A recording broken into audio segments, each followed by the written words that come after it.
தினமலர் ஆன்மீகம் நேயர்களுக்கு மனமார்ந்த வணக்கம்.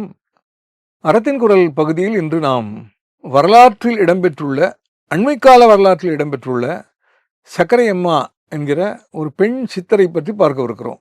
நம்முடைய ஆன்மீகம் என்பது கற்பனை அல்ல, உண்மையாக நடந்த வரலாறு. ஆனால் பழைய புராணங்கள், பழைய இதிகாசங்கள் போன்றவற்றில் இயற்கை இகந்த சம்பவங்கள், இயற்கையை மீறிய நிகழ்வுகள் பல நடந்ததாக வருவதை பார்க்கிறோம். அதெல்லாம் உண்மையாக இருக்குமா, இல்லை காலப்போக்கில் சேர்ந்த கற்பனையின் கலப்பா என்று நம்மால் உறுதியாக சொல்ல முடியாது. ஆனால் ஸ்ரீ அரவிந்தர், ஸ்ரீ சக்கரையம்மா, ஸ்ரீ அன்னை போன்ற அண்மைக்கால வரலாறு, ராமகிருஷ்ண பரமஹம்சர், சாரதா தேவி, விவேகானந்தர் என்று இன்று சமீபத்தில் வாழ்ந்து மறைந்தவர்களுடைய வரலாறு தேதி வாரியாக நம்முடைய காலகட்டத்தில் செய்தித்தாட்களில் இடம்பெற்றிருக்கின்றன. எனவே அவற்றின் ஒளியில் நாம் கடந்த கால இருளை பார்க்கிற போது கடந்த காலத்தில் இப்படியெல்லாம் நடந்திருக்கலாம் என்று நமக்கு ஒரு நம்பிக்கை தோன்றுகிறது. ஆண்டாள் கதை பார்க்கிறோம், காரைக்கால் அம்மையார் கதை பார்க்கிறோம். அப்படி ஏராளமான உயர்ந்த பெண்களுடைய பக்தி சார்ந்த சரிதங்களை பார்க்கிற போது அதெல்லாம் உண்மையா என்று சந்தேகம் வருமானால் அதெல்லாம் உண்மையாக இருக்க நிறைய வாய்ப்பு இருக்கிறது என்பதை சொல்கிறது. நம்முடைய சுதந்திர போராட்ட காலகட்டத்தில், மகாகவி பாரதியார் வாழ்ந்த காலகட்டத்தில் வாழ்ந்த பெண் சித்தரான சக்கரையம்மா என்கிற புனித பெண்மணியினுடைய திருச்சரிதம், வரலாறு, நடந்த வரலாறு. சக்கரையம்மனுக்கு இன்று திருவான்மியூரில் ஆலயம் எழுப்பப்பட்டிருக்கிறது. பாம்பன் சுவாமிகள் சமாதி அருகே அந்த ஆலயம் இருந்து குடமுழுக்கெல்லாம் நடந்து ஆராதனைகள் நடந்து கொண்டிருக்கின்றன. பாரதியார் வாழ்ந்த, திருவி கல்யாண சுந்தரனார் வாழ்ந்த காலகட்டத்தில் ஒரு நாள் ராயப்பேட்டையில் வெஸ்லி கட்டிடத்தின் மாடியில் திருவிக்க நின்று கொண்டிருந்தார். அப்போது ஆகாயத்தில் ஒரு கைம்பெண் பறந்து வந்து அவர் அருகே நின்று சற்று ஆசுவாசப்படுத்தி கொண்டு பிறகு பறந்து சென்று விட்டார். மனிதன் ஒரு பறக்கிற சக்தி இல்லாதவன் என்று கருதிய கூற்றை பொய்யாக்கி ஒரு பெண் பறந்து வந்து நின்று மீண்டும் பறந்து செல்கிறாள் என்றால் இது என்ன வியப்பு என்று தெரிவிக்க ஆச்சரியப்பட்டு அவர் யார் என்று விசாரித்திருக்கிறார். அப்போதுதான் சக்கரையம்மா என்று அவரை அழைப்பார்கள். அவர் பாரதியாருடைய பாண்டிச்சேரி தலைமறைவு வாழ்க்கைக்கு உதவி அனுப்பி வைத்த டாக்டர் நஞ்சுண்டராவுடைய குரு என்பதையெல்லாம் திருவிக்க அறிந்து கொள்கிறார். திருவிக்க தான் எழுதிய உள்ளொளி என்கிற புத்தகத்தில் இப்படி ஒரு கைம்பெண் பறந்து வந்த அதிசயத்தை நான் பார்த்தேன் என்று அந்த சம்பவத்தை பதிவு செய்திருக்கிறார். இன்றும் திருவிக்காவுடைய புத்தகங்களில் உள்ளொளி என்ற புத்தகத்தை வாங்கி வாசித்தால் இந்த குறிப்பு அதில் இருப்பதை நாம் படிக்க முடியும்.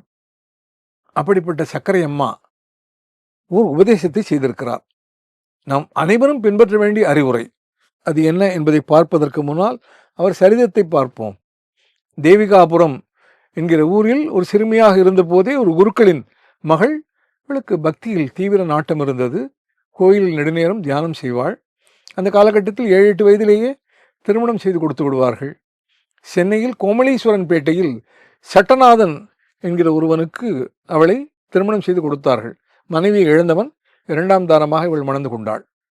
ஆனால் பெண்களை மதிக்க தெரியாத கணவன் அவன், எல்லா வகையான தீய பழக்கங்களும் உடையவன்.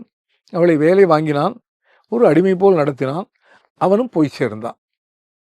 அவன் காலமான பிறகு அவனோடு சில ஆண்டுகள் வாழ்ந்த அந்த ஆனந்தாம்பா என்பது சக்கரையம்மாவின் இயற்பெயர். இந்த ஆனந்தாம்மா என்ற சிறுமியை பிறந்த வீட்டிற்கு அழைத்து செல்ல வேண்டும். ஆனால் ஆனந்தாம்பாவுக்கு அந்த கணவன் மூலமாக நிறைய சொத்து இருந்தது. புகுந்த வீட்டில் அவள் வறுமை இல்லாமல் வாழ முடியும். அவளை ஒரு முறை பிறந்த வீட்டிற்கு அழைத்து சென்று திரும்ப கொண்டு விடுவதற்காக அவளுடைய தந்தை வந்தார். கண் கலங்கினார். அந்த கால மரபுப்படி கைம்பெண்ணுக்கு மொட்டை எடுத்து முக்காடு போட்டிருந்தார்கள். புரட்சிகரமான கவிதைகள் எழுதிய மகாகவி பாரதியாருடைய மனைவி செல்லம்மாவுக்கு கூட பாரதியார் காலமான பிறகு மொட்டை எடுத்து முக்காடு போட்டார்கள். இதுதான் நம் சமுதாயம்.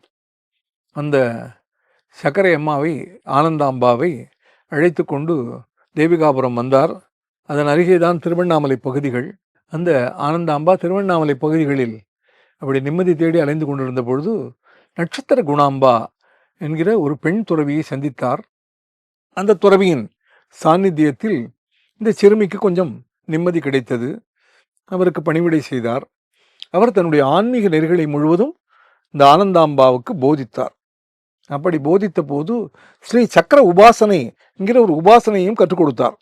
அதை செய்துதான் அவர் ஆன்மீக நிலையில் உயர்ந்ததால் சக்கர உபாசனை செய்த அம்மா என்கிற வகையில் பின்னால் சக்கரையம்மா, ஸ்ரீ சக்கர அம்மா, சக்கரையம்மா என்று பாமரர்களால் அழைக்கப்பட்டார். அவர் விடைபெற்று புகுந்த வீடு வருகிற போது நட்சத்திர குணாம்பாவாகிய தன் குருவிடம் கேட்டார், எனக்கு திடீரென்று ஒரு ஆன்மீக சந்தேகம் வந்தால் நான் எப்படி தெளிவுபடுத்துவது? உங்களை சந்திக்க வேண்டுமே, எப்படி வருவது என்ற போது சித்திகளில் அனிமா, லகிமா, மகிமா என்று சொல்கிற அஷ்டமா சித்திகளில் ஆகாயத்தில் பறக்கக்கூடிய அளவுக்கு உடலை மெலிதாக ஆக்கக்கூடிய, இலகுவாக லேசாக ஆக்கக்கூடிய ஒரு சித்தியை அவர் கற்பித்தார். அதை இவர் கற்றுக்கொண்டார். அந்த வகையில் தான் அடிக்கடி சென்னையிலிருந்து புறப்பட்டு அவர் தன்னுடைய குருவை சந்தித்து திரும்பி கொண்டிருந்தார். அதைத்தான் திரும்பிக்க பார்த்திருக்கிறார். அவரை பைத்தியம் என்று முடிவு செய்தார்கள். சிரித்துக் கொண்டே இருப்பார், ஹஹா என்ற சிரிப்பு. அவரை நஞ்சுண்டராவ் என்கிற அந்த மருத்துவர் அவர் வீட்டில் கீழே இருந்தவர்களுக்கு வைத்தியம் பார்க்க வந்தவர், யார் மேலே சிரிப்பது என்று கேட்டார். அது ஏதோ பைத்தியம், எங்கள் குடும்பம்தான் என்று சொன்னார்கள். மறுமுறை வந்தார். மறுமுறையும் அந்த தெய்வீக சிரிப்பு. இவர்கள் அது ஏதோ பைத்தியம் என்றதும் இருக்கட்டும் என்று சொல்லிவிட்டு விறுவிறுவென்று படியேறி மாடிக்கு போனார். அவர்கள் சொன்ன பைத்தியத்தை பார்ப்பதற்காக. சக்கரையம்மா அவர் திரும்பி உட்கார்ந்திருந்தார். முதுகுப்புறத்தில் தான் நஞ்சுண்டராவ் நிற்கிறார். ஆனால் சக்கரையம்மா அங்கிருந்து சொன்னார், மகனே நீ வருவாய் என்று காத்திருந்தேன், வந்துவிட்டாயா என்று. இவருக்கு ஆச்சரியமாக இருந்தது. சற்று நேரம் யோஜனையில் ஆழ்ந்தார், திரும்பி விட்டார். மறுநாள் அருகே இருந்த கோவில் வாசலில் சக்கரையம்மா சிரித்து கொண்டே இருந்தார். நஞ்சுண்டராவ் போய் பார்த்தார், கேட்டார், நீங்கள் பைத்தியம் அல்ல என்பதை நான் அறிவேன், மற்றவர்கள் அறிய மாட்டார்கள். நான் மருத்துவன், எனக்கு யார் பைத்தியம் இல்லை என்று தெரியும். நீங்கள் பைத்தியம் அல்ல, ஆனால் ஏன் சிரித்து கொண்டே இருக்கிறீர்கள் என்று கேட்டார். அதற்கு சக்கரையம்மா சொன்ன பதில்தான் நாம் அனைவரும் தெரிந்து கொள்ள வேண்டிய அறிவுரை. சக்கரையம்மா சொன்னார், மகனே, மனிதர்கள் ஆனந்தமானவர்கள். துயரங்கள் எல்லாம் புறவாழ்வில் வருபவை. உள்ளே இருக்கும் ஆன்மாவை எந்த துயரமும் தொடாது. ஆன்மா ஆனந்தமானது. ஆன்மாவை உணர்ந்து கொண்டு ஆனந்தமாக, நிம்மதியாக, சந்தோஷமாக வாழ்வோமானால் வாழ்க்கை முழுவதும் நாம் சாந்தி அடைய முடியும். அதை உணர்ந்து கொள். சிரித்துக்கொண்டே உனக்கு எந்த துயரம் வந்தாலும் கவலைப்படாதே. இன்ப துன்பங்களை பற்றி அக்கறை இல்லாமல் ஆனந்தமாக இருக்க கற்றுக்கொள். அது ஒரு வகையான மனப்பயிற்சி. அதை நீ அடைய வேண்டும் மகனே என்று அவர் போதித்தார். அந்த போதனையை நஞ்சுண்டராவ் ஏற்றார். பின்னாளில் நஞ்சுண்டராவுடன் பல்வேறு இடங்களுக்கு சக்கரையம்மா நடந்து பல சித்த புருஷர்களை ரமணர் உட்பட சந்தித்தார். ஒரு முறை திருவான்மியூரில் நடக்கிற போது, இந்த இடத்தை நீ வாங்கிவிடு, இங்கேதான் நான் சித்தி அடைவேன், விரைவில் நான் சித்தி அடைந்து விடுவேன் என்று சக்கரையம்மா சொன்னார். அவர் கண் கலங்கிய போது சொன்னார், மறுபடியும் கண் கலங்குகிறாயே, உடல் தானே போகிறது, ஆன்மா நிரந்தரமானது, அழியாதது, ஆனந்தமானது, நீ ஆனந்தமாக இருக்க கற்றுக்கொள் என்று உபதேசம் செய்தார். அந்த சக்கரையம்மாவின் திருக்கோயில் திருவான்மியூரில் இருக்கிறது.